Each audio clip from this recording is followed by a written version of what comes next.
What is up, everybody, to a Flaming Dragon Friday, minus the Flaming Dragon, but we have so much to get into. I want to make sure we're going to get in this Bryce Underwood thing. We've got an interview from both perspectives, a couple interviews we're going to get to. Very quickly, though, David, Rhett Lashley signed an extension at SMU.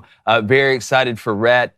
Very excited for SMU as they continue to be in the ACC, and they're having a heck of a year this year. Wonder who would have predicted that. And then Daniel Jones, released from the Giants, and apparently he's listed on the Cowboys website. I thought the Cowboys have an opportunity to do the funniest thing ever. Sign Daniel Jones and play him on Thanksgiving against said Giants. But yes, Daniel Jones has been released. Sounds like some Giants players are fairly frustrated about it. Even Dexter Lawrence said on Tuesday, he's the QB1. To me, he's the best quarterback on the team. And another offensive player said, we're not idiots. They did this because of money, so be it. But Daniel Jones has been all class. I think that's the biggest thing to take away is obviously it's been disappointing in New York, but Daniel Jones seemingly has been a class act. And, you know, where he was drafted, a lot of people will call him a bust, maybe deservedly so. But, you play the game as well as you can and you go about your business the right way. That's the best you can do in life. Yeah, and I think he has handled it well. Michigan flips the #1 overall player in the 2025 class, Bryce Underwood from LSU. Matt Moscona and Steve Deace will both join us to break down the implications of the move from each perspective. And we're going to preview the top football matchups this weekend and give you our picks. I'm Jake Crain, and welcome to Crain & Company.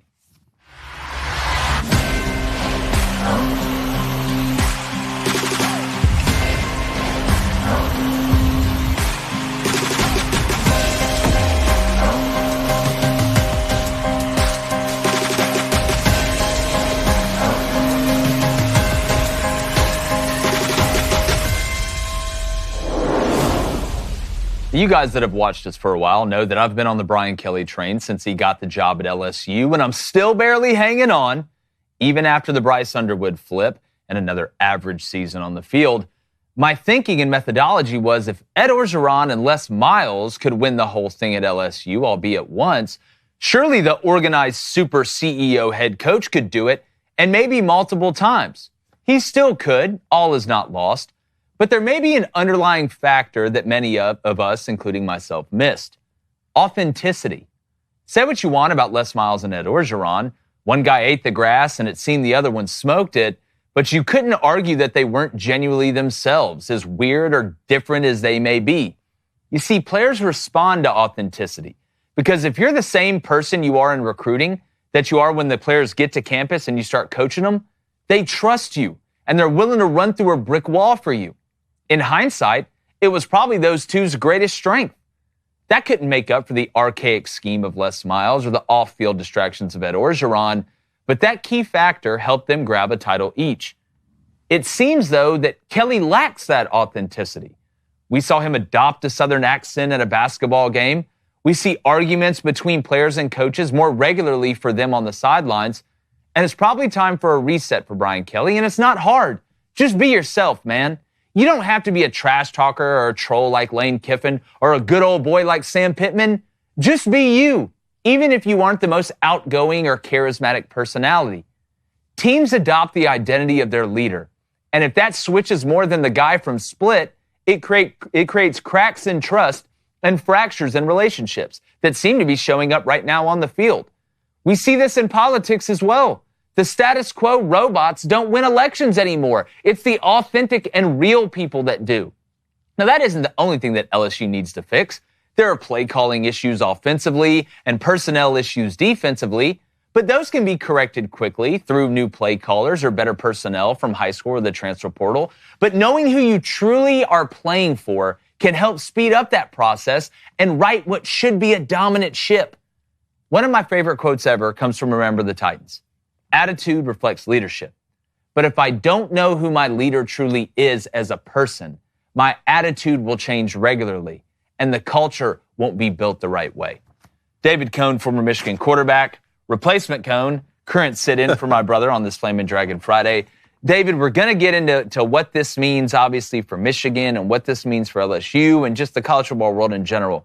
But do you see what I'm saying? That we have a clip of him with the recruit. It just something doesn't feel right. Like, even with Dabo, we know Dabo is awkward sometimes. Sometimes he forces it. But with Brian Kelly, something just doesn't seem genuine or organic. I don't know him personally, and I've never met him, so I can't really say. I know I've watched a lot of different type of guys win college football games. I've watched guys who will lie straight to your face win college football games. I've watched eccentric guys win. Bobby Petrino and Mike Leach couldn't be more different, right? So there's a lot of different type of guys. Clearly, something isn't working right now for Brian Kelly, and this is, he won the SEC West in his first year in LSU. So I know the job can be done, but when you look at what they had offensively last year, but were lacking on defense, now you followed it up with another rough season, and you didn't invest in the transfer portal, and the counter to that was, well, look at the class we have coming in, and now you lost your number one player in Bryce Underwood. And, from the Michigan perspective for Bryce Underwood, what a phenomenal job by Coach Sharon Moore in the middle of their own disappointing season, 5-5, trying to get bowl eligible to beat Northwestern just to go to a bowl game. What a phenomenal job by him to stay the course and to see this thing through. Yes, it may have just been about the money. It may have just been about the money, but Sharon Moore still had to go and form that relationship with a guy 18 miles down the road who told me to my face this summer at the On3 Summit he didn't want to go to Michigan. So what does that mean moving forward? And I'll say the same thing I said yesterday about Juju Lewis in Colorado. This is a commitment. This is not a signing, right? Like, the kids were already committed prior. I will say, in an era of the transfer portal, even when you've signed, though, you could leave it at any given moment. Four reasons why this is huge, no matter what happens, no matter if he ends up being a bust, no matter if he ends up never even setting foot on campus because he decommits again or whatever. 4 reasons. 1, this is the highest rated recruit in the history of Michigan football. Michigan football. This is the 6th highest rated quarterback ever if you can take the composite rankings, behind Trevor Lawrence, Justin Fields, a couple other guys. 6 right there in Bryce Underwood. Let's see if that holds up in the last month of his recruiting and his rankings here. 2, all the other players that are about to flip, and I can't wait for you guys to hear this interview we have with Steve Deace. Yeah. But, the Big Ten, they are rating some of these SEC schools who aren't able to keep up. Now the NIL is above board, as Steve Deace says. All the other players, they're on the phone right this second. You can see all these guys who are committing to Michigan in real time. 3, you keep the best player in the state of Michigan in Michigan. Yeah. How huge is that? 20 miles down the road. That was going to be the toughest part of all this. The best player in your state, maybe of all time, you let him go to Louisiana. And the 4th thing is, no matter what happens with Bryce Underwood, it at least showcases Michigan's ability and desire to spend money if this is going to be the way college football goes. Well, and you can feel the difference right now, and Michigan is having a worse season than LSU, from a record standpoint. And I said this yesterday. I called in and I was talking with our mutual friend Blake Ruffino from AYS, who's big in the LSU media community. That it's one thing to be struggling in the present. It's another thing to seem like you are mortgaging your future, or that something in the future is amiss. And when both of those things are happening at the same time, not that LSU is just going to disappear or anything like that. I don't believe that, or that they're going to have an awful recruiting class. But this was the one thing, and there's more that's coming down the pipe for LSU and Alabama and Georgia. We're going to get to that with Steve Deace, a guy who called this 10 days ago. So you can sit here and say, oh, well, he doesn't know. He's proving you that he knows, and we're going to talk to Matt Moscona too. But if you're an LSU fan, you were looking at Bryce Underwood saying, look, yeah, this year sucked. It's been a struggle. Last year we blew an elite offense because our defense was so bad. This year we just haven't had it. But Bryce Underwood, he's going to come in, all these great players, and we're already seeing this now that he's gone to Michigan. You look at the Haywood kid from Bama. You look at Derek Meadows from LSU. You look at the Jakeem Stewart, or whatever the kid's name is, the big-time defensive prospect out of the state of Louisiana, I believe. And then some kids in Georgia. They just took a corner a week ago, whatever it was. It's just tough when you're looking ahead. And if you're Brian Kelly and the staff, man, I don't think with that type of money, and I want to ask Moscona this, we know where Michigan is from who's paying the money. It's somebody that's worth $230 billion, so money doesn't even matter anymore. You're just looking ahead, and it double hurts to me. It's like you're getting hurt in the now and then the future. It's a double whammy. But, if you're Brian Kelly, bro, you're not beating that deal. The state of Louisiana is not, you're not going to pony up that type of money. So really, how much of this is Brian Kelly's fault? Because I'm going to tell you right now, you offer me $12 million or whatever it was, you offer my son or daughter $12 million, I'll put on the Michigan, I'll dress up like the Michigan mascot and run through Columbus, Ohio with shooting the bird to everybody. Yeah, and look, a couple seasons from now, this may look terrible for Michigan because something happens with Bryce Underwood, or you ended up spending too much for one player and couldn't spend enough on the rest of your roster, as more and more college teams are figuring out how to be general managers and how to manage rosters from a monetary standpoint. And maybe Brian Kelly goes and gets another transfer portal quarterback the way he did Jaden Daniels. 3 seasons from now, he's looking like, aren't you glad we didn't spend $10.5 million on one player? Or maybe the kid's the next Cam Newton and Michigan wins 3 straight national championships. I don't know. You don't know. Only time will tell on that. But I do know that something is not working right now in LSU. I'm going to ask Matt Moscona this question, but I'd like to hear your answer. There were a ton of Notre Dame fans when Brian Kelly left for LSU who told us on the show, they told us privately, they said, we're glad. We're glad. He can't win the big one. He can't recruit. He can't finish. All of those things. I just wonder, at the time, it seemed like a jilted lover situation. Your head coach left for another school, not even the NFL, but another college program. How much of that was accurate from the Notre Dame fans? I want to wait till the end to say that, because who knows what's going to happen in the transfer portal era. Like you said, the kid may end up working out and being great. Michigan could have either done the smartest or the dumbest thing ever. I don't know yet. So I'm going to wait till the end to make that judgment. But right now, when you're looking at it, and one of the reasons that we had Brian Driscoll on and he got drilled by LSU fans. I mean, we were kind of laughing when he was saying some of these things because we know the juggernaut that was LSU. And this is before really the NIL stuff started getting to this point. Okay, so we are in 2 different times. So I think if you thought one thing back then, that could still be right at the time, but we are evolving into such a new time in college athletics. You couldn't have really seen this coming the way that it's happening. And if you're a Michigan fan on here, Steve Deace, who we got coming on here in about 35, 45 minutes, has some specifics on the quote-unquote contract or the deal that was signed, and just college football in general. If you're a fan, you're going to want to hear it. But to me, Michigan and Sharon Moore was the biggest winner yesterday. You know who the second biggest winner was yesterday? Garrett Nussmeier. If I am Garrett Nussmeier, now that kid's not coming in, I've got LSU by the balls, man. Why would I not go to LSU and demand every penny that we get? And Nuss probably won't. He probably won't. But now, how much better does he look, and how much more of a priority is it to keep him? Not saying he'd be the first overall pick, but if you look at some of these draft boards, Nussmeier is decently high up there. So, David, back to you, and then, we got to move, and we're going to talk more about this in a little bit. How much of a priority now is it for Brian Kelly and LSU to keep Nussmeier there for next year to a bird in the hand is better than one in the bush, right? Yeah, no doubt. You're 100% right. And not only that, but do you still go to the transfer portal just in case for another quarterback? That's the era we're living in now. And that was one thing we wanted to know from Michigan. Does Michigan still go to the transfer portal and go get Miller Moss or somebody? That was one of the things I really wanted to hear Steve's perspective on, because we've been talking behind the scenes on that. But yeah, you're 100% right. And maybe that would allow LSU to spend more money in other areas just to bolster other positions. I'm interested to hear. I would rather take $12 million if we hadn't go spend it on the D-line. That's what I would do. Yeah. Go get me the best 4-down D lineman that money can buy, because that's where the game's won and lost. You want to hide a quarterback? Put together an offensive line that doesn't just talk about it, they're actually about it. Like we thought this LSU offensive line. You know what's interesting about that? If you do that, if you go get transfer portal defensive linemen who are already proven and you pay them a lot of money and you're so elite on the defensive line and other positions next year for LSU, and let's just say that Michigan feels the need to start Bryce Underwood, because I've heard the kid wants to play right away, starting as a freshman in the Big Ten. We've seen, look, Dylan Raiola. There's a couple freshmen across the country. You see look, you're a freshman, right? Yeah. In one of the premier conferences.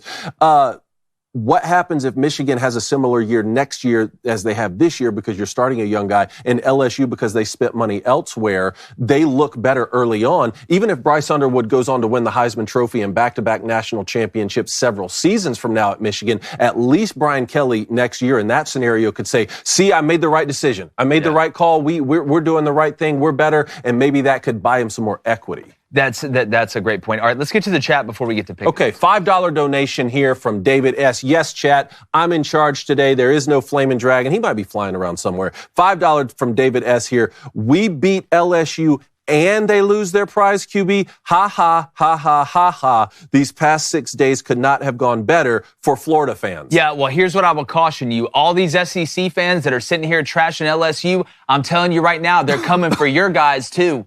You're going to be next. Just wait till we get to this interview in about 35 minutes. This is not a one-school situation, and it's not just high school recruits. If they wanted to, with that type of money, they'll go get DJ Lagway. We saw him get Julian Sayin, Ohio State from Bama last year. I know there was a coaching change. So before you point and laugh, I would be very, very cautious because you're not special. You could be next.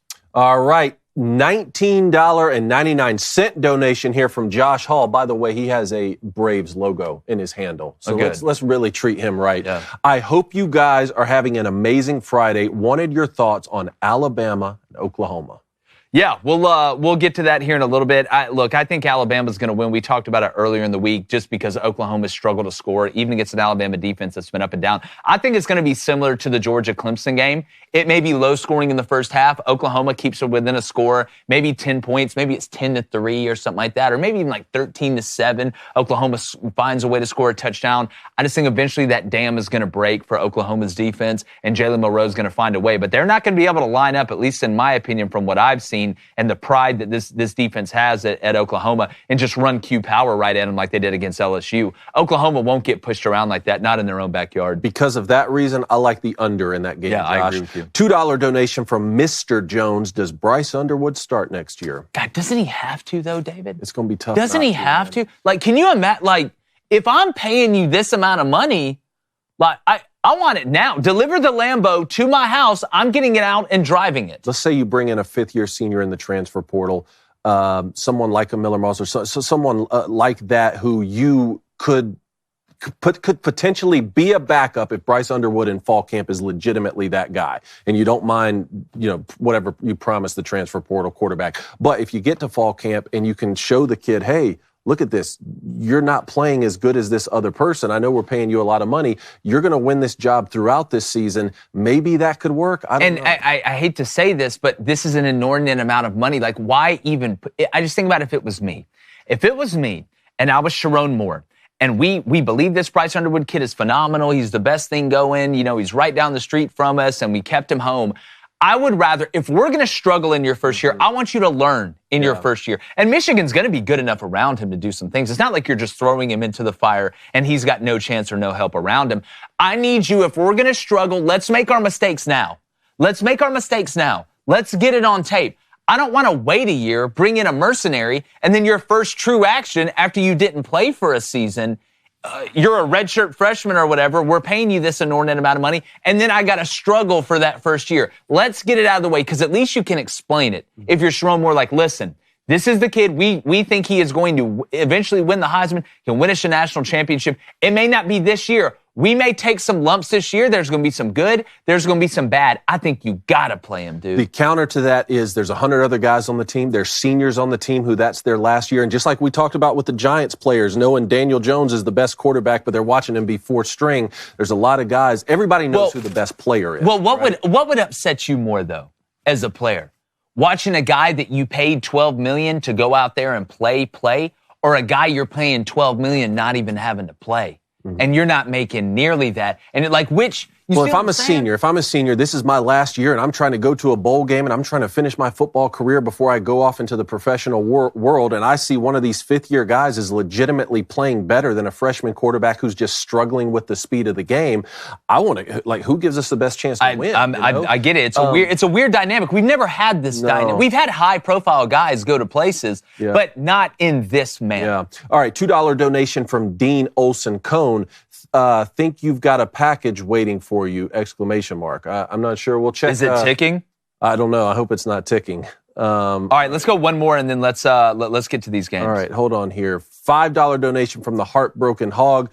Blaine has lost the game on Flaming Dragon Friday so many times in a row, he won't even show up anymore. Sad. Listen. That's Heartbroken Hog's words, not mine. It is. I mean, look, we've done really well. If you don't know, it's your first time watching the show on Friday, my brother identifies as a dragon. Don't make fun of him. It's 2024, and we can't use his government name. But he's a great friend. Unless they were in on this together, and he put that chat in there so that I would read it and say the word Blaine.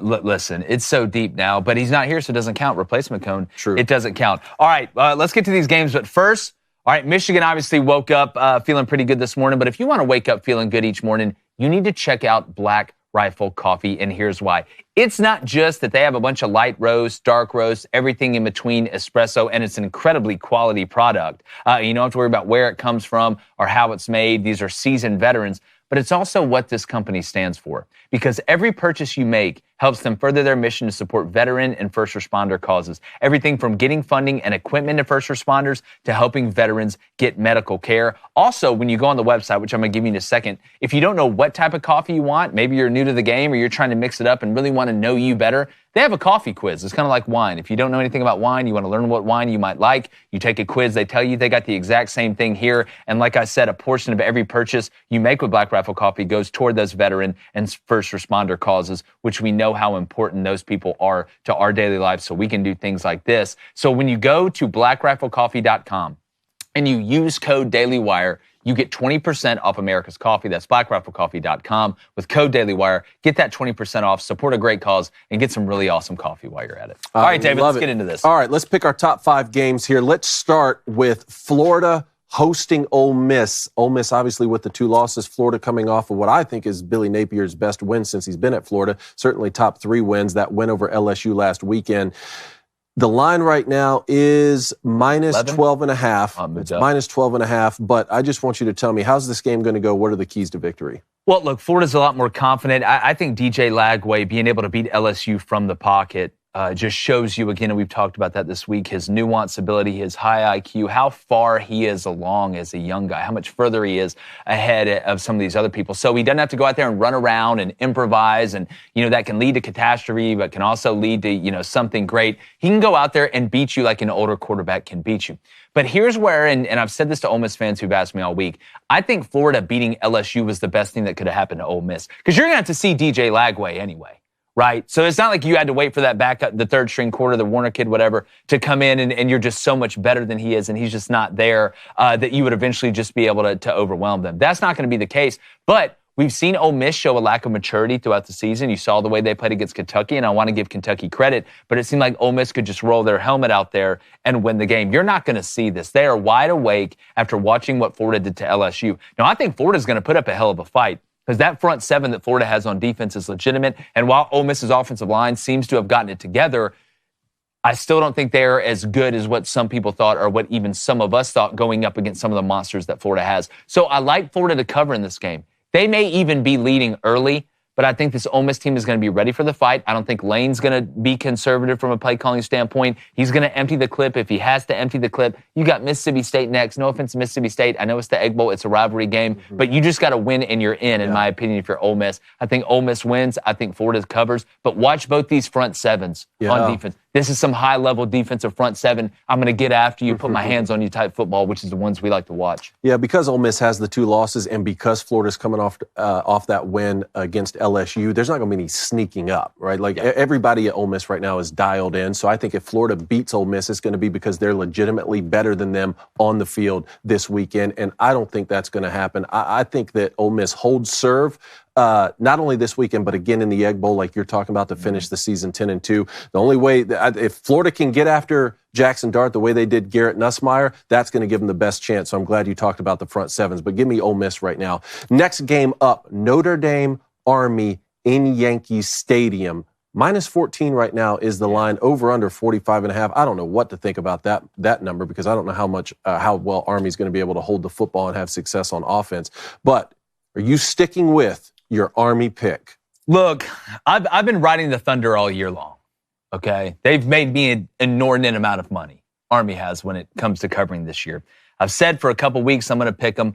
And look, do I feel amazing about picking Army over Notre Dame the way that Notre Dame is playing? You look at Army strength of schedule is 133. I don't feel great about it, but I'm going to stick with it because I just think there's something different. But they're an older group. Right, Notre Dame is playing a lot better than they have since the Northern Illinois loss, even though they beat A&M on the road. And they have so many built-in advantages from a personnel standpoint over Army. But I think Army's experience as an older group, they're not going to turn the ball over the way that Navy did. If you go watch that Navy-Notre Dame game, Navy put the ball on the ground. I mean, when you jump out, 6 turnovers, and when you jump out in front of a team that runs the triple option, even though Army does have some avenues to throw the ball with Daly at quarterback, who I like, I think their OC, Cody Worsham's done a hell of a job. He was on my Broyles Award list. Notre Dame still, even if Army doesn't turn the ball over, there's going to be a narrow path for Army to win this game. And everybody's talking about Army's offense, and they should. I think Army's defense has been really good. The question is, how long can you hold the rope? How long can you hold the rope when you're disadvantaged size-wise and depth-wise? If anybody in the world can hold it the longest, it's these cats at Army. Because, again, what they go through, football practice is a reward for them. Most of us hated football practice. I think if you like going to practice in football, something's wrong with you. But these guys, it's a reward. You know what? Notre Dame, all the built-in advantages, got everything in front of them. Army does too. But give me Army. I'm going to stick with it. I'm going to ride with it. I'm going to dance with the one that brought me, Coney. I'm so excited for this football game, and the implications for the college football playoff are incredibly interesting, considering, let's say Army beats Notre Dame, right? Then you have the discussion of them being undefeated, but Boise State could win out, and they only have the one loss against Notre Dame. But then that also could mean Notre Dame finishes 10-2, and they're going to say, hey, yeah, we're not playing in a conference championship, but neither is Tennessee possibly or Ole Miss, and they're all 10-2. It's going to really create havoc if Army beats Notre Dame. I'm going to take Notre Dame right now. I don't know by how much, because I just don't know how much clock Army and Notre Dame are both going to chew up with these rushing attacks. But give me Notre Dame, and I'm leading by double digits right now. Let's go to Kansas hosting Colorado. Colorado 8-2, really looking great on both sides of the football. The leader right now in the Big 12 to play in that title game. Kansas back-to-back ranked wins, though, and they get the Buffs at home. I literally, until I drove to the studio today, I was going to pick Kansas. I was going to pick them for a couple reasons. They're playing better than they've played all year. I think they can challenge this Colorado team's defense, which what Warren Sapp and this defensive coaching staff has done, especially up front, is very admirable, regardless of what you think about the Big 12. I was going to pick Kansas because of all this positive momentum that Colorado has. The Juju Lewis news got, brushed off yesterday. He went and committed on Pat McAfee, and all of a sudden Bryce Underwood flips at night, and people didn't forget about it, but it wasn't the biggest thing. All this stuff's going good for Colorado. You've got a clear path not only to the Big 12 title game, but a chance to make the playoff. They're talking about Prime on all the shows and how he's turned this thing around. I was like, Kansas, mate, it's at home, right? Colorado's going there. Jalen Daniels and them can find a way. But I think this Colorado team is different. I actually am so impressed with the resilience of this group. Even going back to the way they got beat by Nebraska, then had to throw a Hail Mary to beat Baylor, but they have hit their stride. The difference has been the elevation up front. They're not elite on the offensive line or the defensive line, but they're good enough to let their elite pieces around them be able to operate and go win them games. So I think it's going to be a shootout. I think the over is great, is a great bet in this game.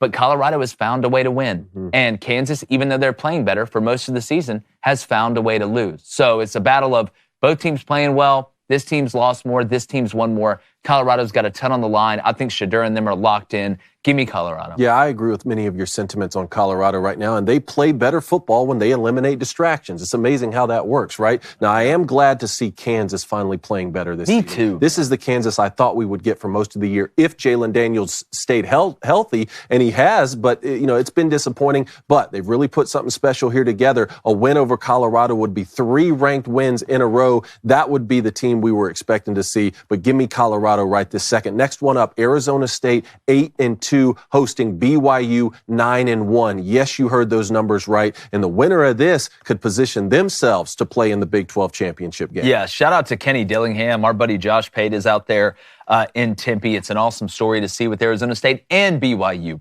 But I underrate it. But look, let's be honest. If you had BYU and Arizona State where they're at picking in this game, you knew nothing about what was going like college football coming into this year. It's like the secretary who wins the March Madness bracket pool because she had a sorority sister that dated a guy that went to this university and she thinks the mascot is cute. So this is one of the matchups we never saw coming to mean this much. Obviously, they were going to play against each other regardless of how good each team was. But I underrated BYU at the beginning of the year.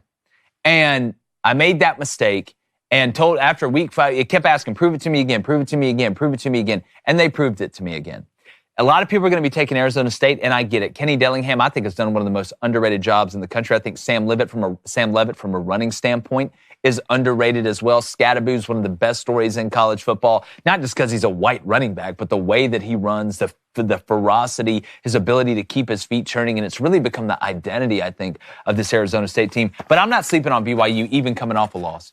Right? Even coming off, a disappointing loss to a Kansas team that is now playing Colorado that threw a wrench in it. I think Retzlaff and Kalani Sitake, the head coach, and this BYU team finds a way to go to Tempe and win this game and continue to stay in a prime position to play in the Big 12 title. I'm not going to give up on BYU after I underrated them at the beginning of the year just because of one loss. Give me BYU. I think the chances BYU bounces back after that loss to Kansas are fairly high, and especially if you can get them at plus money right now, I think that is the smart move. But I'll tell you what, man, Kenny Dillingham and Cam Scatterby, that combination right there, I'm just such a big fan of it that I'm going to take Arizona State this weekend at home. And really, this is a win-win game. Either of these teams that win, I love the story. So I'm going to be tuned into this one. There's a lot of intrigue there, and I can't wait to watch it. All right, let's go to the game of the weekend. Buckeyes hosting Indiana in the Horseshoe, top 5 matchup. Despite that, the line's still minus 11 Buckeyes. Can Indiana pull the upset? Well, losing McLaughlin at center obviously hurts for Ohio State, and we broke this game down to the nuts and bolts. If you want to see our full preview, you need to check that out. I love Indiana's story. I love what Cignetti is doing, and make no mistake, Indiana is going there to win the game. Indiana's not going there to sit their quarterback. They're not going there to try and keep it close so they make it in the playoff. The reason they're at where they're at is because they think the way they think. They think they're Ohio State. I really believe that.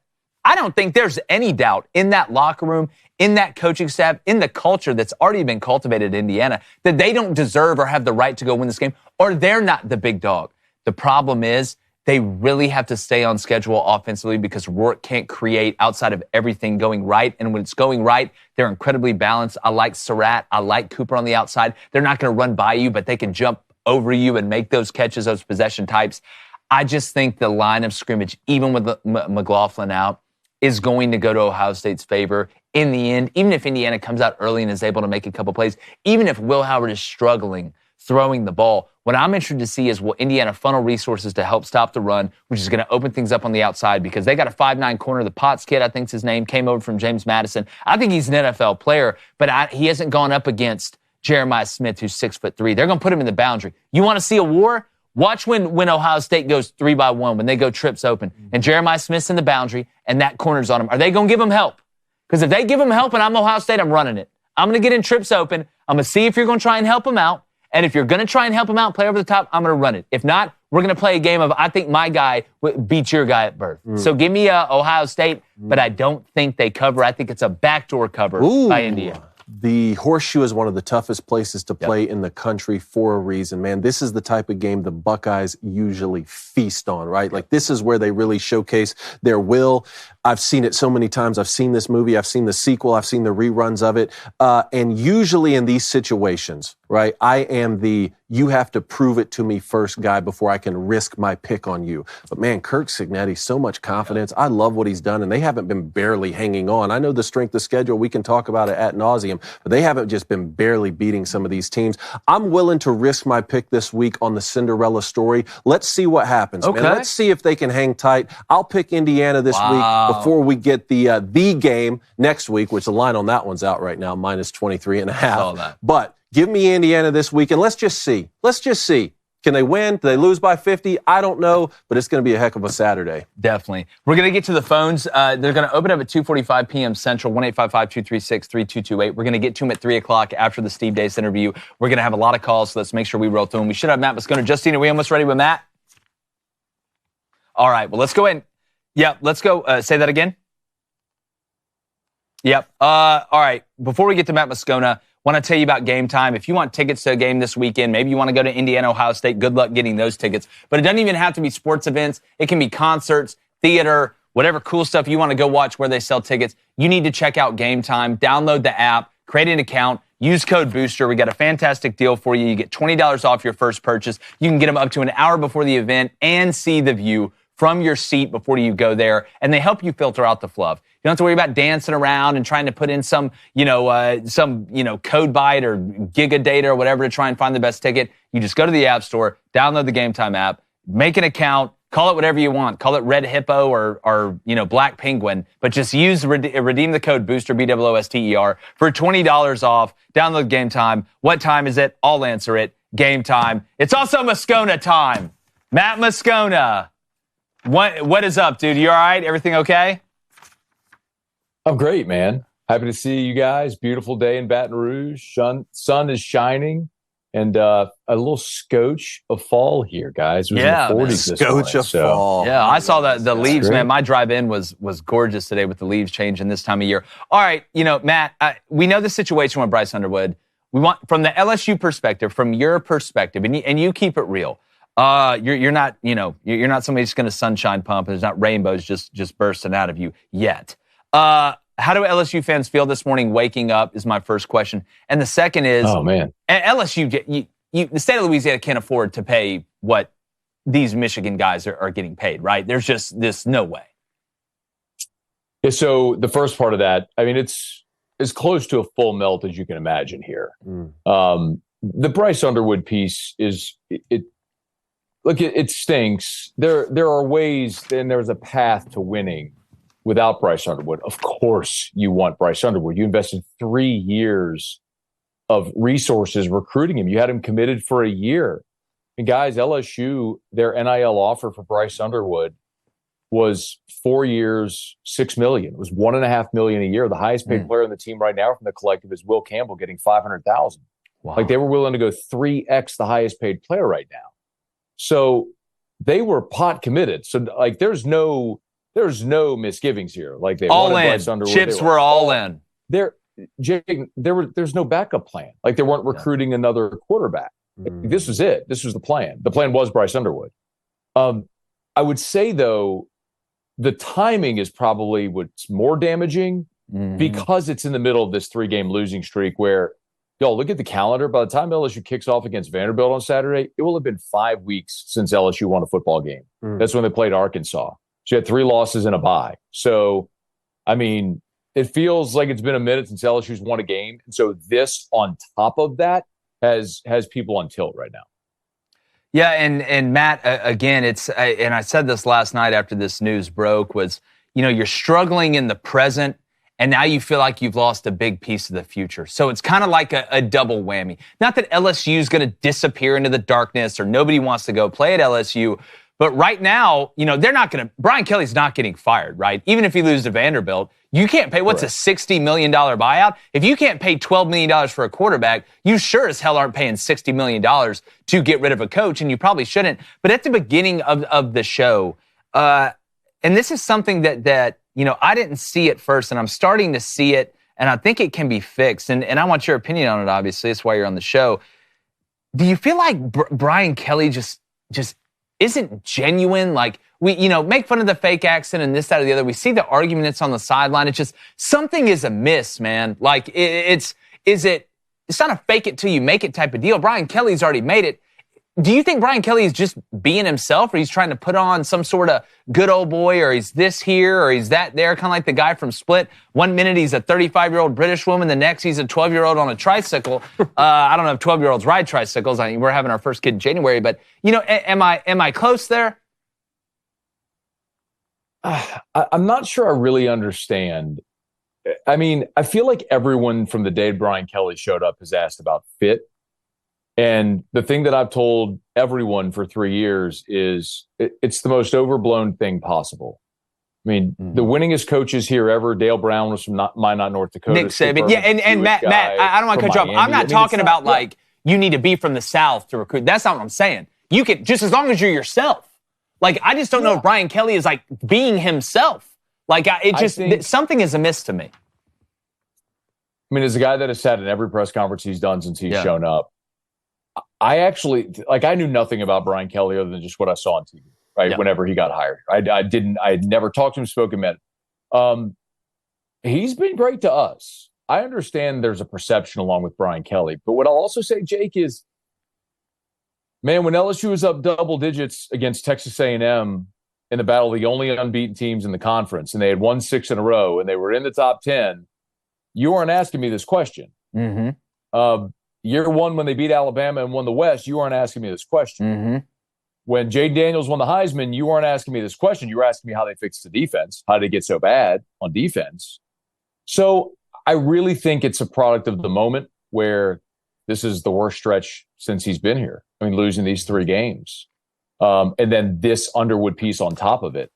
But guys, also, like, what do you do? Yeah. I mean, If Michigan's going to dump $12 million on the kid, if that was my son, I'd tell him to take the money too. Me too. I literally said that. Yeah. Well, so, Matt, the first thing I did was put out a gif of the Waterboy coach when he's sitting in the locker room after the Waterboy gets told he can't play, and he's like, "Anyone got an idea?" Like, if you're like, this was, I just wondered if LSU was a top 10 ranked team right now and had one loss, or even still had two losses, and we're on that, still in that tiebreaker scenario that we laid out, which, by the way, hit last week outside of LSU. I know. Does this still happen, or is it is just about the money, which I can understand both. This was money. It has to be money. Y'all talked to Bryce. You know better than I do. Yeah. Bryce Underwood sat with y'all at the On3 thing in Nashville. Yeah. Like, what did he tell you? He told me to my face, and we have the clip. We'll play it. We'll play it here in a second. Do you want to play it now? Yeah, let's play the clip right now. Here's the clip of Bryce Underwood with Conan Blaine. So why LSU? Development at the quarterback position. And they've had as you go as far as like history and things like that, like that was a big thing for me. Like for Michigan, you got. You're fine. Don't, yeah. I mean, I could barely hear what he was saying, so I really wanted to follow up with a rebuttal. But he told me right to my face he didn't want to go to Michigan. Part of that, I think, was the way that Jim Harbaugh recruited him, or lack thereof, right? I mean, we got Steve Deace coming on right after you. But the pitch from Michigan, along with the money, must have been incredibly easy, Matt, right? Like, if you're going to double the money, that's one thing, but you still have to form a relationship with the kid. And I think Sharon Moore was able to go in and say, hey, we just had a top 10 quarterback last year in J.J. McCarthy, one of the best in the country. And what did we do? We won the national championship. Now look at this year. We got All-Americans on both sides of the football. We may have 4 first-round picks this year, and we're 5-5. What's missing? We're missing you. You're 18 miles down the road. Yeah, we're going to pay you more money, but you're going to be able to stay in the state, and you're the missing piece to win a national championship, just like J.J. McCarthy just did, because we have athletes on all over the field. Cone, why didn't he make that pitch over the last year and a half? Well, he wasn't the head coach. This is what I'm saying. And Steve Deace was able to make this better. Jim Harbaugh didn't want to go. Jim Harbaugh didn't want to go do the dirty work, I guess. Or maybe he evaluated other quarterbacks higher. Every head coach has recruiting staffs that go do the recruiting on premise. All right. Head coaches come in and close. The bottom line is Bryce Underwood had never stepped foot on Michigan's campus since Sharon Moore had been the head coach. He lives 30 miles away, man.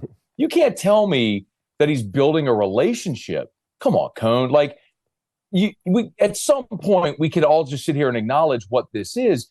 This isn't like recruiting experts or people like me telling you something. You just played it from the kid's own mouth. Mm-hmm. It's him. It's what he and his parents have said and shown.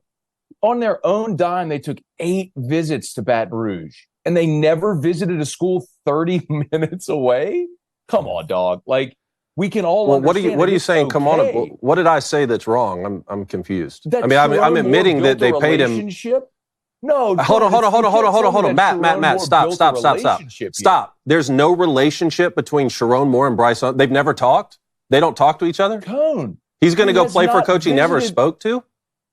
Cone, he hasn't visited the there's school since I'm confused as to what you're saying. I mean, I'm fully willing to admit that he's going because the money is greater. The evidence seems high on that.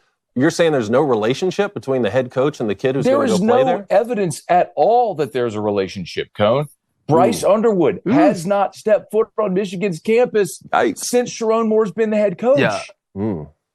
Well, I'm going to be that. Yeah. Well, I'm in a relationship. I'm going to be honest with both of y'all. Whether it's relationship or not, if I was sitting in my living room and my son was on the couch and he was committed to Texas and I hadn't talked to anybody at Utah, and Kyle Whittingham knocks on my door and opens it up, and I've never talked to him before, if you guarantee, and I'm not saying that's how, I'm not taking a side on this. I'm telling you what I would do.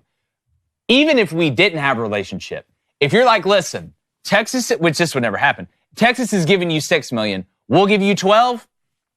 Oh, it's over. Wait, like I would go too. But to Cone's point, I think there was a push by Sharon Moore to understanding that, hey, because 2 things can be true at once. We're going to give you an inordinate amount of money, but just in case, because I would be afraid of an LSU counteroffer. That's what would have scared me. If LSU would have been able to say, you know what? Okay, we can't pay you 12, but we can pay you 8 or 8.5. You love us more. You want to be with us. But since they're not able to do that, and I don't know if Michigan knew that or not, I think Sharon Moore probably hedged his bet, like Cone is saying, by forming that relationship. That can be true. But also that amount of money, I'm telling you right now, I'm not turning down that amount of money. It's the greatest insurance policy. Well, all I'm saying is that Michigan insiders told me weeks ago this was going to happen, and I didn't believe them. And then the quarterback that Michigan had committed, decommitted. Sharon Moore got asked about it, and he laughed and said, we'll be fine. So something was happening weeks ago before this whole $10.5 million or now $12 Well, both of you could be got right. reported. Both of you could be right. Been hearing for 6 weeks, hey, it's going to happen. It's just a matter of time. I said, you're lying to me, and now it happened. Yeah, no, I think both of you could be right. Like, I think Bryce Underwood could like the LSU. Maybe it's a bad. Maybe it just all backfires in Michigan's face. This is what I was saying to Jake earlier. Maybe Brian Kelly a year from now looks like a genius because he invests that money in the defensive line, and Michigan feels that they need to start a freshman quarterback in the Big Ten, and they have another 6-6 season next year. Brian Kelly could look like the genius in this scenario, no matter if Bryce Underwood 3 years from now wins a Heisman or a national championship. But for LSU to do that, what are they going to do at quarterback now? Yeah. Like, is this Garrett Nussmeier repeat, or do you go to the transfer portal, or what? Yeah, so that's, I mean, guys, it's hard to say. Like, I get it on a day like this. It's hard to say this without sounding like you're hand waving. Like, in no way am I trying to argue that LSU is better without Bryce Underwood. Okay, please understand. Like, they wanted him. Everybody wanted him. It is a massive deal. In 2025, I think what Cone just said is actually right on. If you're pressured to start, like Oklahoma is the example. They forced Dylan Gabriel out because they were going to start Jackson Arnold. Well, Dylan Gabriel's now going to be a Heisman finalist on the number 1 team in the country, and Jackson Arnold got benched, and Oklahoma's a mess. Like, starting a freshman is hard. So I think in 25, to your question, if Garrett Nussmeier comes back, you hope what you have is the same thing you had with Jaden Daniels and Joe Burrow and Zach Mettenberger, guys that from their 4th to their 5th year and in their 2nd year starting had this big, meteoric rise. I think that's what you hope. And then after that in 26, you're probably going to the portal because I don't believe LSU's next starting quarterback, meaning whoever's after Garrett Nussmeier, I don't believe that guy's on the roster right now. And when you look at college football, because 7 of the top 9 teams in the country right now are quarterback by transfers. Like, that's just the way of it. If you're not going to get a Bryce Underwood that you can have and recruit and develop, then doesn't it behoove you to go into the portal and get someone with experience? I mean, they did it with Burrow. They did it with Daniels. I mean, it's probably their path forward. Yeah, that was actually going to be my question. That's true. They're 2 Heisman Trophy winning quarterbacks. Matt, I know you got to get out of here, brother. Thanks so much for making time for us last minute. This happened last minute. We love you. This is why we bring you on to have these type conversations, the real type conversations. Tell everybody where they can find your fantastic work, brother, and can't wait to get you back on. Thanks, guys. Yeah, syndicated all over Louisiana. Or if you can spell my name, you can find me on Twitter or Instagram or anywhere like that. And on YouTube as well. It's at Matt Moscona. So, Cone, I love you too. I love you, man. Hey, are y'all beating Vandy or what? Yeah. What do you think? Need to. Huh? I don't think I can pick them, guys. Like, how can I with a straight face pick LSU to win? God, you sound like you cheer for the team I cheer. Golly. Yeah, well, I'm in the same situation with Northwestern this weekend. Yeah, who cares now? Screw Northwestern. Yeah, defending champs, number 1. I would watch that. Defending champs, highest rated player in program history. Whatever happened in between. If you were ever going to pick a fall wedding to get married as a Michigan fan, this is the weekend to do it. Matty, appreciate you, buddy. Love you. Thanks for your time, man. Later, guys. All right, Matt Moscona, AFR after further review. Dude, I put out a tweet on social media because you're going to see what Steve Deace is about to say. The same guy that called this 10 days ago about what's about to happen, what Michigan's about to do. I put out, hey, there's rumors that Alabama's roster may be on the chopping block next from a Michigan standpoint, from recruits and roster. And all these Alabama fans are just freaking out. People just, I'm not the one saying it. Somebody else is saying it. We're going to get to that in a second. But we always try and be responsible here, speaking about that. And if you want to take care of your body and stay healthy, you need a multivitamin that is packed with 33 key ingredients that can sharpen your immune system, keep you strong, and just make you feel better overall, because when you're healthier, you feel better. We know diets today are just all over the place. We got fried foods, processed foods. I know they're trying to work on it now, but you need to make sure that you're around for not only your family, but just for yourself. And right now, you can take advantage of Responsible Man's early access Black Friday sale. Get 60% off your order when you head over to responsibleman.com. Use code BOOSTER at checkout, but hurry, this deal is not going to last long. I'm telling you, it's even minty, too. It's not like one of those nasty vitamins that smells like an old shoe or something. We take them every single day. Be the man your team needs you to be. ResponsibleMan.com. Use code BOOSTER. Get that Black Friday sale. I promise you, you're going to feel better, and it's really easy. Ladies, it's a great stocking stuffer, too, for the man out there that if he doesn't want to take care of himself, you can help take care of him. All right, we're going to get to the phone lines right after the Steve Deace interview, 1-855-236-3228. Here's Steve Deace from the Michigan perspective, and this is some pretty good insight. Let's go and roll it. All right, now for the Michigan perspective. We are very, very lucky to have a guy that's tapped in like an IV into the program, got a really good sense of where Michigan is at, where they're going. Our friend from the Steve Deace Show, Steve Deace. Yes. Stevie D, what is up, brother? Go Blue, guys. Having the happiest 5-5 season you could possibly have right about now. How are you? Well, we're doing great. We were talking before we brought you on just about the mid-off that LSU and Michigan are having from a season standpoint. Right. But the feeling right now today after this Bryce Underwood flip, you can tell which side feels great about the future and where there's some uncertainty. Where I want to start, and I know there's some things that obviously you can tell us, some that you probably can't. But number one, how long did you know, or did you know that this was going to happen? And really just what does this mean for Michigan going forward, not only from a feel-good standpoint from the fans and recruiting around it, but maybe, schematically being able to do more things, obviously, at the quarterback position, even more than J.J. McCarthy was able to do, because I don't think you pay this money to turn around and hand the ball off. To me, I think it became obvious that this is where it was going to ultimately lead, guys, when the amount of money that I had heard about privately started going public. And the reason why is just very simple. This is a dangerous sport. And when you're offered, in fact, I'm told that the offer is actually more than what is even being bandied about publicly. So if when you're playing a dangerous sport and at any point in time, you can snap your spine, and someone comes to you with a guaranteed 8 figures, and now you know through the university who's the backer here. The Ellisons from Oracle are the backers here making it happen. They're one of the 3 or 4 wealthiest people on planet Earth. Well, now you know that money's good. Most of it's up front. And yes, I mean, if Michigan cannot adequately develop him, then he would, miss out on tens of millions in the NFL. But the earliest guys he would collect on that is the summer of 2028. That's the earliest he would collect.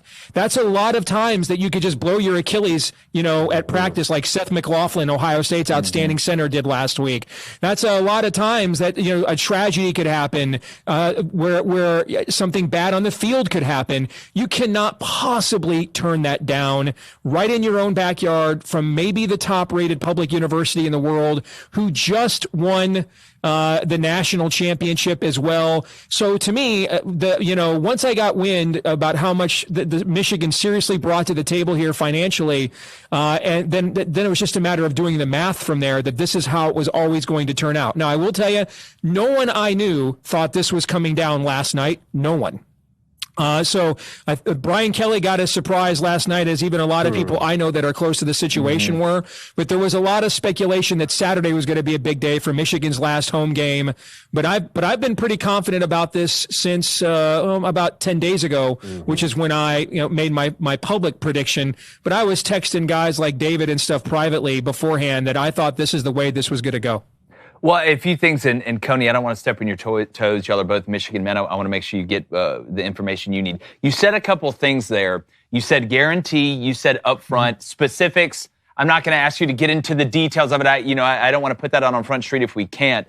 But to me, this reminds me, and it basically is, of the insurance policies that players take out when they go into the NFL, or the insurance policies we see with high school baseball players that sign in the major leagues and say, I want you to guarantee you will pay for my college, or there will be some money that's put to the side here. So, I've said multiple times, if you offered my son, I always try and put myself in those shoes. If you offered me that type of money, or you offered my child that type of money, unless there was some other offer that was even close or even in the realm. And when you have backers that are worth $231 billion, whatever it is, that I don't know how you turn that down. But just from a specific standpoint, do you know how much is up front, how much is guaranteed? Because it's a smart play to me. Love it or hate it, it's a smart play to me.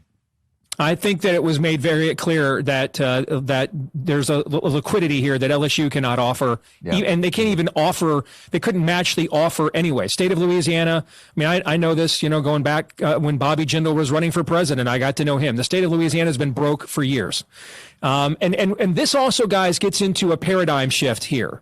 And this is where my two, what I do for a living and then what I do for fun cross the streams.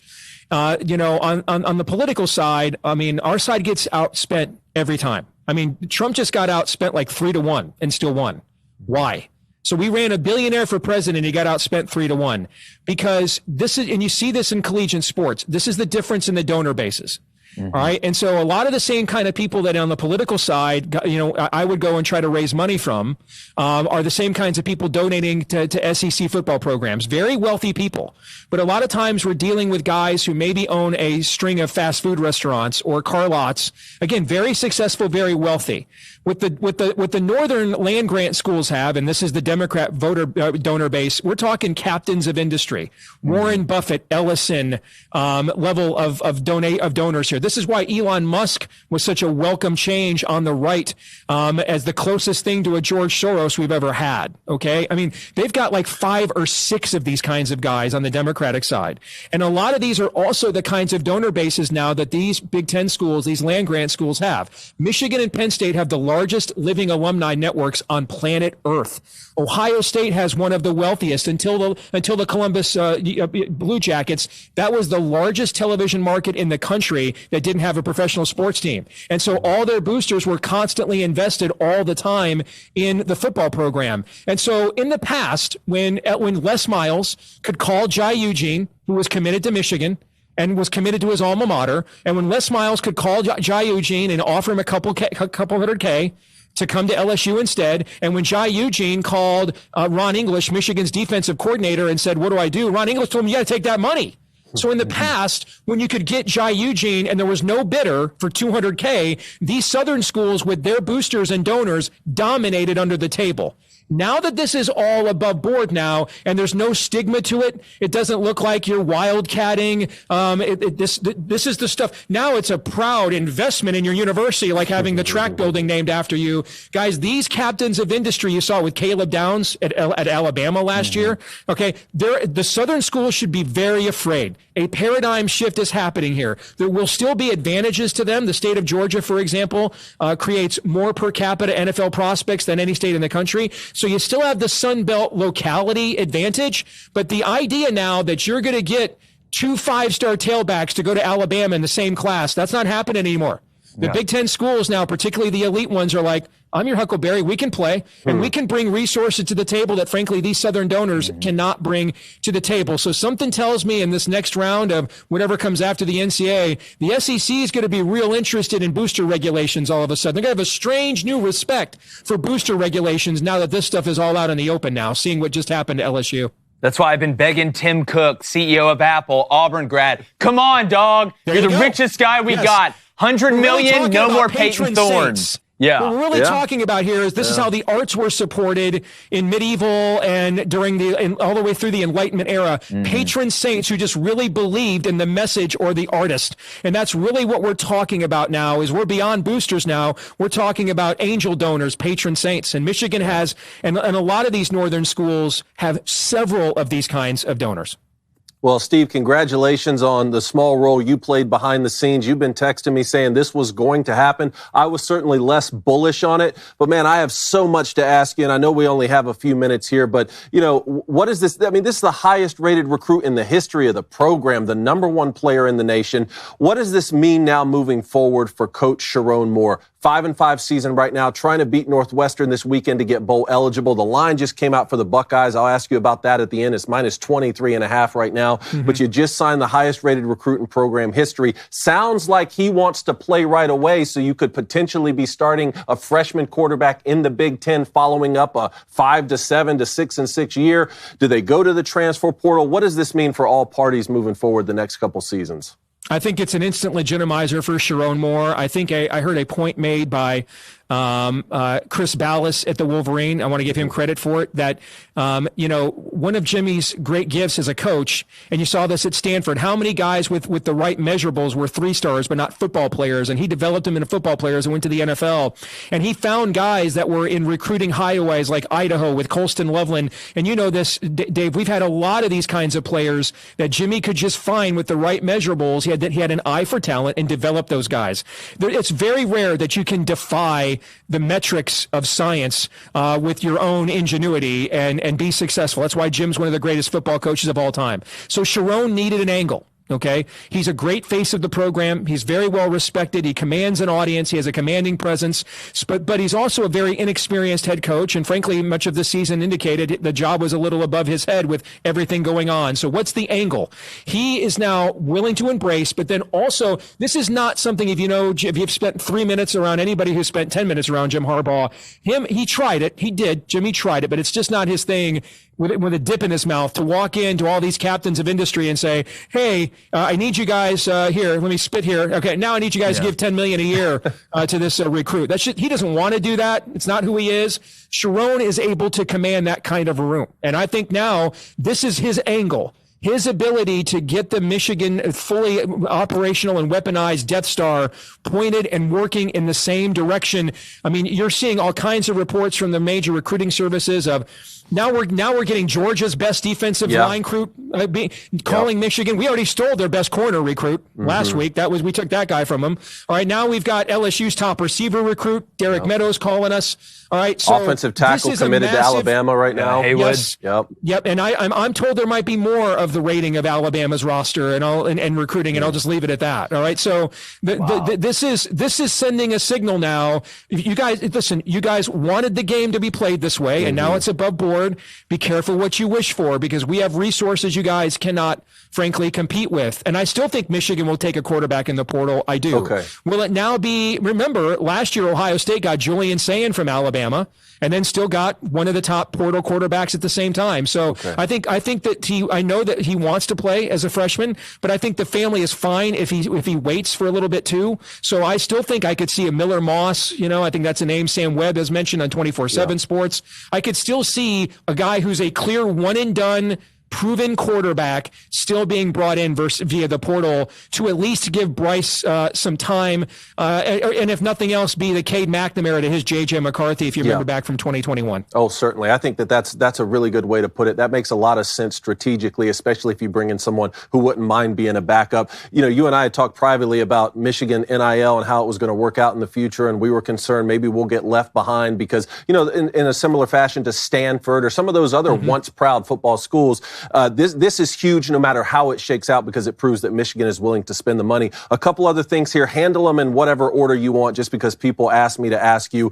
How much involvement did Connor Stallions and Dave Portnoy have in this? And then, look, the kid told me to my face, I know this isn't a concern today, it's mostly a celebration for Michigan fans, but Bryce Underwood told me to my face this summer that he didn't want to go to Michigan, right? He doesn't want to be there. So clearly this was manifested from a financial position. Is there any concern that if things don't go right away that he could leave? What's the contractual obligation, I guess, that he's under? Do you know anything about that? On the latter, I think that this is a problem with anybody that you would care to recruit that's worthy of your school in the era in which we're in, Dave. It's just it's a sunk cost now, David. I don't think there's any way around it until we go to employees with contracts. This is just the reality of the situation. You're retaining your roster constantly. You're recruiting your roster constantly, and you're recruiting other people's rosters constantly. That's just the sport as it is. So I wouldn't take that I wouldn't worry so much about that. It's a sunk cost. I think the other aspect of that latter question is one of the reasons why you saw the family put out the video last night, where a young Bryce Underwood in 2016 dreaming of playing for Michigan. Is I think what happened is Jimmy just did not want to get involved in recruiting at this level and just kind of ignored him. in many respects. And I think he was probably hurt by that. Mm-hmm. And so there had to be some bridges rebuilt there. He's very close to a very renowned high school coach in Michigan named Jermaine Crowell. And Harbaugh and Jermaine Crowell did not get along there either. So that's another relationship that had to be repaired. And on the Connor Stallions front, as everybody kind of publicly knows now, I have a bit of a connection there. But I will say this. I can't say that it would not have happened if Connor was not his OC, but it certainly doesn't hurt. You don't have to be a rocket scientist or have to bug people's phones to realize having a guy who was born into a family just devoted to Michigan football as your OC, so you're talking ball with him all of the time. I'm not saying it wouldn't have happened without Connor, but it certainly didn't hurt. Wow. Steve, I know you're limited for time, but there's two things I want to throw at you, and I think you've kind of started to dive into those waters. The first thing is, and again, I'm from the state of Alabama. You're from the South too, but you went to Michigan. Now, obviously, Steve, you have that connection there as well. I have no problem. And I hate to bring politics into it, but I think there's a great example of a similar circumstance in the debate between Trump and Hillary. When she was talking about the tax system and how he had used loopholes to get through the tax system, he said, well, if you don't like the way that I am taking advantage of something, then change the rules. How can I sit here, or anybody sit here, whether it's Brian Kelly, whether it's an Alabama fan, whatever, and get upset when you are not breaking a rule, you are just the best at it. You brought up the guys in the South. I mean, and everybody was paying everybody. All right, my dad got paid when he was at Auburn in 86 and 87. And say what you want, believe what you want. One of the reasons when Alabama was doing what they were doing was they were one of the best at it. They were one of the best at being able to pay guys under the table. That doesn't make them bad or make them evil. That makes them good at it. So I don't know how you can be upset in one vein if you're an LSU fan when there were no rules that are broken. You just got more money. And the rich have gotten richer in the SEC throughout this whole thing. And to that point, how quickly, and you brought this up, Steve, talking about Alabama's roster, the minute that Alabama gets hit, how quick is Greg Sankey? How sped up is this process going to be where we get some sort of uniformity or some rules? Because the minute that pocket starts, because if I'm ESPN right now and Fox has the Big Ten and I'm looking at this, there's some power brokers at play. Right. How I know it's a long question, but how sped up do you think this process is going to get now if it starts affecting multiple teams like the Alabamas, like the Georgias, as you just mentioned? I think this is the most important angle to this moving forward. And it's not just even Bryce Underwood. The top two consensus quarterback recruits in this class are going to Michigan and Ohio State. Yes. And they're ranked way ahead of everybody else. And in fact, Underwood, Bud Elliott at 24/7 said Underwood's the closest thing to Cam Newton he's seen since Cam Newton. So Bryce Underwood's basically the highest rated quarterback recruit ever since Trevor Lawrence. So we're at that level of recruit.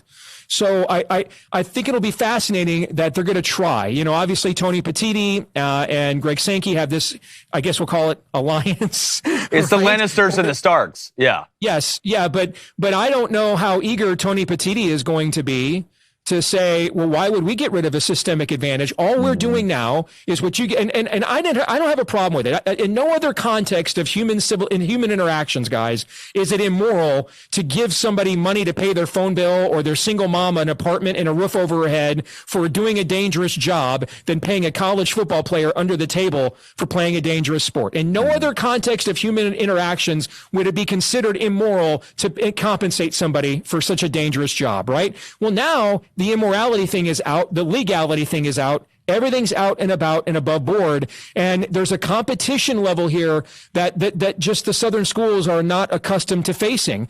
And LSU's kind of stuck. The state's too poor to buy out, Brian Kelly. They're not Texas A&M, where thanks to Israel and Hamas, the price of oil soars. So there's your Jimbo Fisher buyout for you. They don't have that. And I think this will greatly benefit a school like Texas. Even though they're a Southern school, they're a public, massive land grant school, very similar in culture to the Big Ten schools, massive donor base and wealthy donor base. And that's why I think they're way more prepared for this era than Oklahoma is. And you're seeing that already this season, where Oklahoma's got one SEC win and Texas is one win away from winning the SEC. money. And so you're seeing a paradigm shift now. And I think the argument that Greg Sankey and ESPN are going to have to figure out is what concessions that would benefit us would Tony Petitti and Fox News be willing to make? And they have an alliance now, but this is really like the Soviet Union and the U.S. deciding how we're going to divide up the world. And it's just a matter of which of those places you reside do you think is the Soviets, and then which ones do you think is the U.S.? But these are the two empires now, and there's probably an agreement in there somewhere that Reagan and Gorbachev could cut. Okay, that would be mutually beneficial, but I don't think the Big Ten's going to be all that eager to say, you bet, let's start regulating all these boosters now that their boosters are unleashed. I don't think so at all. Wow. Yeah. Well, Dave, you got anything? Highly informative, Steve. Thank you for your time, man. Yeah, dude, a great perspective. We love having you on, man. Michigan Northwest, who cares? Who even cares about the Northwestern game now? Ohio State game, obviously, that's a big one. But thank you so much, my friend, and we look forward to talking with you more in the future as this continues to kind of evolve right in front of our eyes. I think paradigm shift is the best way to possibly put it. Thanks so much for your time, brother. You got it, guys. Take care. All right, great stuff from Steve Deace right there. Let's get straight to the calls, Coney. Man, you can say a lot of things about Steve Deace. You can't call him a dummy. No, that's for sure, man. Smart guy. All right, let's start off with Devil Doc in Indiana. Indiana got a huge game this weekend. Devil Doc, what's up? 30 seconds. Let's roll these, baby. Hey, guys. How you doing? Good, man. What's up? So I know you guys talked about this earlier in the week, but I didn't get a chance to call due to work. So the college football power rankings, the rankings that they have they lost their damn mind? Excuse my language, but it makes no sense because, I know you guys talked about how, they don't really have a method, but I do a power ranking myself. I have a very quick, easy method. There's only 3 things on it. I don't see how they have Texas number 3. I don't see how they have Boise State over SMU. Yeah, SMU has 2 ranked wins. Boise State don't. SMU lost by 3 to BYU, which is only a 1-loss team. I get it, but how are they? I don't understand how they're doing it. Because I think there's stuff behind them that is not, we don't even think about. We're just trying to put the best rankings out there we possibly could. I think there's other forces behind because, again, like I said, they don't have to, there's no incentive to change. People aren't going to stop watching college football. It's more popular than it's ever been. So, even if you knew something was corrupt, why would you change it? You have all the power. You have all the control. Even if you're getting pushed by different people in high places, I'm going to watch this weekend just like you're going to watch, regardless of what the rankings are. So, what's the incentive to change? So, you're looking at it like we're looking at it, purely from we want the most logical rankings possible by using logical methods, but we don't have the same people. And I'm not excusing it. But again, if you were sitting there making all this money and you were doing it your way and you knew it was wrong, but they were still just feeding you money, you're not going to change it, right? No, I'm not. The biggest question I have is it's the biggest game this weekend of all the games, in my opinion. If Indiana beats Ohio State, will they be top 2 or top 3 favorites to win it all? If I don't know from a Vegas odds standpoint, but if Indiana beats Ohio State on the road, they should jump Oregon and be the number 1 team in the country. Even if they beat them by 1 point. That's what I think. Appreciate it, Devil Doc. Hey, before you go, though, tell me, did you have any teams in your ranking that the College Football Playoff Committee didn't have in their top 12? Yes, I actually had SMU in my top 12, and I know this is going to sound crazy. Miami's not in my top 12 at all. That's not crazy to me. Okay. That's not crazy. So and they got 11 out of 12 then, right? Yeah, but the where they're at is really bad. But the biggest thing for me, my number 2 after record, because wins and losses have to count for – that has to be the number 1. My second one I use is the eye test. And Miami, they're dogs on offense, but I think I could go out there and catch passes against their defense. Their defense is trash. Yeah. Appreciate it, Devil Doc. I don't think they're a top 12 team. Yeah. Thanks, Devil Doc. Appreciate it. All right, let's go to Trey in Atlanta. Trey, what's going on? Afternoon, gentlemen. It's been a long time. What's up, man? Two quick things. Number one, I want to give a big shout out to you guys in the Booster Club because these last 3 months have been absolute hell for me and my family. And those who are in the know, but we don't need to get into it. But I appreciate it. Well, man, we're praying for you, man. I hope it gets better, and anything we can do to help, let us know. Yeah, and so I appreciate that. And so the reason I called is because I just wanted to clarify something. And I know we're talking about automatic bids, we're talking about playoffs recently, but it's been said multiple times, and I just want to clarify. It's the 5 highest conference champions. It's not Power 4 plus 1. So there is a scenario in which Big 12 could be left out. If Army wins this weekend, Army's conference, which I think is Conference USA, I forget. Correct me, or I could be wrong. It could be the AC. They could take a spot, and then Boise's conference, which I think is what is it? I forget what it is. Mountain West. MAC. Yeah. Or Mountain West. Yeah. Both of those conferences could take a spot over. They could, Trey. They could. That's possible, but I'm gonna go ahead and tell you that ain't happening, brother.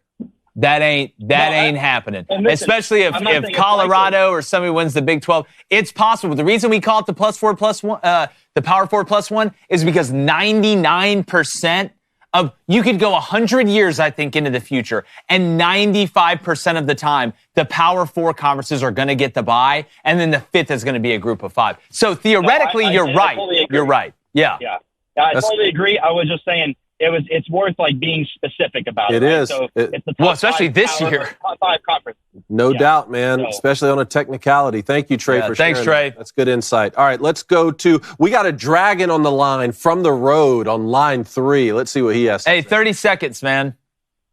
Yeah, I'll definitely keep it under 30 if I really want to. But it's crazy to me. You know, we're talking about relationships and Sharon Moore and all this, but there's still a guy out there, and I don't know if y'all have mentioned him on the show, just slowly behind the scenes making everything move, and it should have a statue, a beautiful statue built in the middle of Ann Arbor. That is Connor Stallion. Thank you. The man who makes, you can say what you want about the money. It's a lot of money. We don't know. We know Bryce Underwood hasn't been to Michigan's campus, but I know one guy who's been around him. I know one guy who's building a relationship around him, who sees the kid every day. So all I'm saying is this. One, I feel like the show's missing something, guys, and maybe the third one, but both of y'all are doing phenomenal. Oh, we're going to get to donos at the end. Yeah, absolutely. I hope I have a job when I get back, but I don't think Connor Stallion is getting talked about enough, because at the end of the day, man, this guy is making absolute moves for Michigan. Statue. Well, isn't it funny? Like, it's like, what one of the world's craziest coincidences? What is one of the world's Not a coincidence. The guy he manifested that is accused of spying on the other teams goes to the #1 recruit. How much do you care? He's like, I'm not with Michigan football anymore. How can I help? Oh, #1 recruit right down the road, and I'm an offensive coordinator. Where's he going to go next? Let's dial up these. All of a sudden, how's this kid going to help next? He does deserve a statue. All of a sudden, he's the DC at the place where they need the D lineman. But Blaine, be safe on the road, man. Let me know when you get there. Drive safely. Yeah, he never been to Michigan's campus, but somehow he's 10 years old saying his dream is to go play football at Michigan in his commitment video. Really is amazing, isn't it? All right, let's go to Matthew in Arkansas. What's up, Matthew? What is up, y'all? It is the Heartbroken Hog here. What's up, man? And I am just not knowing how to feel, because I'm sure y'all have seen the reports that barring an absolute stunner against Louisiana Tech, if Arkansas makes a bowl game, they're bringing them back, y'all. Do you think it's better for Arkansas to lose to Louisiana Tech then? I've thought about it, and I really don't know, because on one hand, there is an argument that you bring back Petrino and Travis Williams, you work on Taylon Green in the offseason, and he gets better, and you go and you try to have a big year next year. Brandon Marcello has reported that people he know inside their program feel much better about the NIL situation. They think we can get a good portal class. So I just don't know at this point, y'all. Well, you can get a quarterback for, maybe $13 million. Could get look. That's the going rate, buddy. That's what. Look, Arkansas's got some deep pockets too, buddy. And look, Jerry Jones and Cowboys ain't got nothing else going on this year. Walmart money. Yeah, that Walmart money. But we'll see. They lose to La Tech. Did you see that Stephen Jones was actually asked about on the radio about donating to Arkansas NIL, and he said there was some kind of NFL rules about NFL owners not being able to pay NIL. Well, I mean, just come on, give this somebody, donate to the school. Connor you can't give you can't donate. Connor would find a way. Yeah, where's y'all's Connor Stallion? Thanks, Matthew. Appreciate it, man. Real quick. Yeah, what you got? About Bryce Underwood. When Matt Moscona said that he had never been to Michigan, I looked it up on 24/7 Sports. They report he's been to Michigan twice. Matthew, they're hurt. They're hurt, dude. Dude, we just saw that, the FaceTime that Tom Brady FaceTime with Bryce Underwood for the last 2 weeks. Look, they're hurt down there in Baton Rouge. Okay? And I was trying to take it easy on Matt, all right? They're hurt. Yep. I get it. They're emotional. Yeah, well, he is the bourbon guy. That guy knows more about bourbon than anyone I know, so he'll be fine on a Friday night. I'm going to drink for an entirely different reason tonight. Yeah. Matthew, thank you. 2 more callers. Let's get to them both. John in Birmingham, Alabama, God's country. What's going on, John? What up, J-Boy? What up, John? How's it going, dude? I'm pretty good, man. Ready to sit down, watch some football, most of all, watch Auburn, break my heart again. So God, look, I just can't pick them. John, I can't pick them. No, I can't do it. I can't either, man. Not with Peyton Thorne at quarterback. Nope, definitely not. But I want to talk about, there's a penalty. I watched football a couple times, and this has come up where there's been, usually, you know how if there's 2 penalties on the same team in one play, they'll decline one of them, and then just accept the one that's greater or whatever. Unless there's a penalty during the play, let's say pass interference. And a dead ball penalty. 15-yard penalty. Yeah. And then there's an after the play personal foul, 15-yard penalty. Yep. So the offense can gain 30 yards in one play. I think, to quote Tim Brandon, it's a hyperbolic, you know what? Yeah. Well, it's funny, you say that. Think about it from the NFL standpoint. You can gain 30 yards in one play offensively because of pass interference. I mean, as far as you can throw it is as far as you can gain when it comes to the NFL. So I've always had a problem with that. I love the way that college does pass interference. Yeah. If it is under 15 yards, it's at the spot of the foul. If it is past 15 yards, it is a 15-yard penalty. That's the way pass interference should be, at least in my opinion. Appreciate it, John. Thanks, man. All right, let's go to Chayton in Tallahassee, Florida. Chayton, what's going on? What's up, boys? Chayton, what's good, man? You're the last caller of the week, man. Set the tone here. I got 2 things real quick. So the first thing I want to get to is, we've been talking about the committee and all that pretty much all week. You guys have been talking about it. I think you guys got to understand the repercussions of it too, because as a Florida State fan, part of my blame to how bad we are is being snubbed out of that playoff and losing recruits and the team morale and going into that. Yeah, your dad called you fat in front of the cheerleading team. Yeah. Exactly. I have to put some of the blame on them when it comes to that, and Mike's trying to do it. He's cleared house, and get to my second point, who's going to be the new OC and DC at FSU, and why is it going to be David Cone? What'd you say the other day? I'm busy. Yeah. But I'll do it for double. Yeah, I'm busy, but I'll do it for double. Look, I know they got to get a new OC. Obviously, Norvell's very, very involved in the play calling. But, Chayton, I think you bring up a great point. If I'm a recruit and I'm looking at Florida State, and listen, DJU was never good. We try to tell all you Florida State fans that DJU was not very good. Not that he was the only problem, but he wasn't going to come in there and do what Jordan Travis did or be this savior or whatever. So you missed on the quarterback. But looking forward into the future, and now it's even worse because of what's happened on the field. How do you, if you're Mike Norvell, explain that to a recruit? How do you sit in a living room and go, yeah, man, we went undefeated, but they didn't put us in the playoffs, so you should still come here, though. It's FSU. We're a big brand just like Georgia and Alabama. And the kid goes, well, then why didn't y'all get in when y'all were undefeated? How do you explain that? The only thing you can say is, hey, they understood how corrupt that system was, and that's why they went to a 12-team. See, now you're playing 40. Obviously, they were going to a 12-team playoff a long time ago. That's the only way you can communicate. Well, it just reminds me they changed it just because of us. You got to do like Will Ferrell in Old School when he's like, we was robbed. Yeah, you got to get in there and sell that car, man. We was robbed. But hey, Chayton, I don't give up on Mike yet. Don't give up on him yet. I'll be back. I'm riding with him. I believe in him, and I think it's going forward. But I think they did the 12 team because they figured we'd be good this year, so it would just make up this year anyway. But we're not. Yeah. And I think we could have played with anybody last year. I mean, we're talking about last year, and I get that. But, we had a dream team put together. That doesn't happen very often, unless you're Alabama, Georgia, Michigan, stuff like that. and they snubbed us from that. Yeah. And think of that going forward. Yeah, it's a perception thing, right? That's basically what you're saying, and you're exactly right. Chayton, great call, buddy. Thank you. Appreciate it, man. Hey, great calls today, everybody. Stay safe if you're on the road, including my brother. All right, bets for tonight. Here's what I got. Basketball. If Virginia's playing, an under's getting taken. Give me St. John's, Virginia, under 129. That's at minus 112. And then Vandy. All right, impressed with what the new coach is doing a little bit. Nice win over Steve Alford in Nevada last night. Got a big one tonight. Give me Vandy minus 5.5 tonight, going off at minus 115. I like it. Give me the UNLV San Jose State over 59.5. That's minus 112. Then I'll go ahead and take UNLV minus 6.5, minus 136 on the odds. All right, what else we got here? Blaine's going to take UTSA, or also known as UTSA, depending on where you're at. That's minus 16.5, going off at minus 118. Then Michigan State at home against Purdue at minus 13.5. That's at minus 124. Ace, what do you got, buddy? He's going to go Michigan State, Purdue under 48. I don't think that's a bad bet. Minus 108. And then UTSA, he's going to get him at minus 15.5.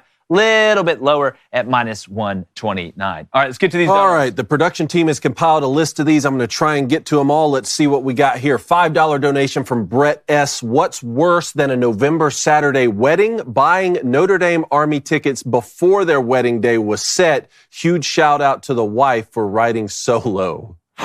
Wow. You got a real one. Hey, that's worth a salute right there. Yeah, you got a real one. All right, $5 donation from David S. Even if we lose, I think DJ Lagway could still have a big game. Ole Miss is 83rd in the country in pass defense. Yeah, look, Lagway's a problem. That's why I like y'all to cover. Don't like you to win, I like you to cover. $5 donation from Dean Olson. My flight from Chicago to Columbus is about to take off, but Jake, can my Hoosiers get the motivational speech they need to knock off the Buckeyes? You know what? Typically I would do that, Dean, but you don't need me to give a motivational speech because you got Kurt Signetti. That's the biggest compliment I could possibly give you. By the way, have a safe flight, bro. Wow, yeah, travel safely. $5 donation from Justin Decker. I feel like such a clown. Why am I setting myself up for disappointment and heartbreak? Why do I feel like Auburn has a chance tomorrow? Because you know what? You're in love. It's fall, baby. You're in love, and that's good. We all should be in love with our team. It's just like that one girl that, you know, she's like, you love her, you gave you over together, you gave her a chance, but she, you know, stepped out on you, and then you all got back together, she stepped out on you again. You're hoping maybe this time she won't step out, and then you come home early from work. She's here to stay. And she's with the guy who typically brings you that pepperoni pizza from Pizza Hut. And he's not even good looking or rich. Sometimes...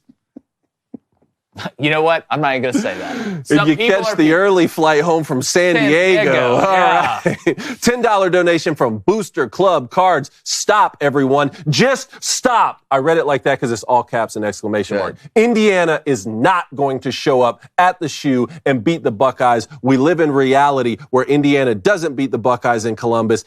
Deal with it, all caps. Okay. That's worth $10 right there. Listen, now I'm scared. All right. Will Height, $10 donation here. Why we're on this particular mission, we'll never know. But I do know here today that the Black Knights will emerge victorious once again. And yes, that's a quote from Independence Day. Go Army. I'm with you. Let's go. Justine, did I miss any? A $2 donation from Dean Olson. Looks like SEC fragility is back on Cone's lawn. Yes, it is. But you know what? Today's a good day. Today's just a good day. You're just going to let him sit on your lawn. Huh? That's I'm proud of you. I just wanted to be there so I can point and laugh a little bit. Yeah. $5 donation. Timothy from Green Bay. Stat of the day. Today is state football champs in Wisconsin D3 Notre Dame Triton's running back Christian Collins had 39 carries, 408 yards, 5 tuds. It's a good day. That's a good day at the office, son. Betty got a game ball. Tote that rock. Yeah, unless you're like Jared Goff, who just had a perfect completion percentage, and Dan Campbell gave the game ball to somebody else. $2 donation from SGB. You healed my heart, Jake, when you picked Army. Look at that. You're changing people's lives out here. I am. Man. Look, I'll never pick us to lose a war. Back-to-back World War champ, son. $10 donation from Cole Newman. I heard and this is in quotes, if you're undefeated, then you're in, unquote, line for almost a decade now, and people will say these 1 or 2 loss teams can't control their strength of schedule. Somebody please explain to me why Central Florida was left out. Right when I think you would bring up Florida State. Not only do you not bring up Florida State, you bring up another team from that same state. Look, it's circumstantial. It's all circumstantial to me. It depends on the context of what other teams are involved. So I just don't want to go down the Central Florida rabbit hole. I love me some Mackenzie Milton, man. Love me some Mackenzie Milton. $10 donation from Tyler Jarvis. Here's to a great weekend and Thanksgiving break for all us teachers. Go Canes. CNC is the greatest sports show of all time. God, I tell you what. Hang that one in the studio. Put that one in the Louvre. Forget the studio. Appreciate the dono, man. Yep. All right. I think that's it. All right, Justine, you got the poll, right? And I do. Yes, and I do not have to recuse myself because this has been minimized. I can't see it. Yeah. So I can participate. But if I get it right on, you know what's going on. Yeah. All right, Justin. Yeah, this Michigan guy. Connor Stallion. Yeah. All right. The poll today was, should there be an NIL cap for each school? Oh, dude, we got, yes. Come on. The question is, how high is it? All the Michigan fans are saying no. I'm going to say 76%. That's so close. I'll say 75. What is it?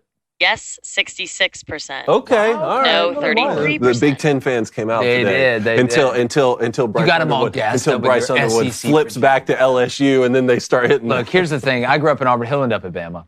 Anyway, we appreciate you guys. Make sure you hit that subscribe button. Appreciate Steve Deace, Matt Moscona coming on. Make sure you check out Black Rifle Coffee Game Time. Be a responsible man. Go to Responsible Man. Use that code BOOSTER, responsibleman.com. Get 60% off the Black Friday sale. And until next week, which means we get to eat turkey, baby, because Thanksgiving is here. Rivalry week is here. Everything is glorious and beautiful. But just like the chances of me not enjoying some college hoops and college football tonight, oh boy, we're going. God, that'd have been so good. That's why I didn't get God, that'd have been so good. Have a good weekend. Tommy Brady's on FaceTime? Oh, hey, yeah, I'm on I just line got on one. FaceTime.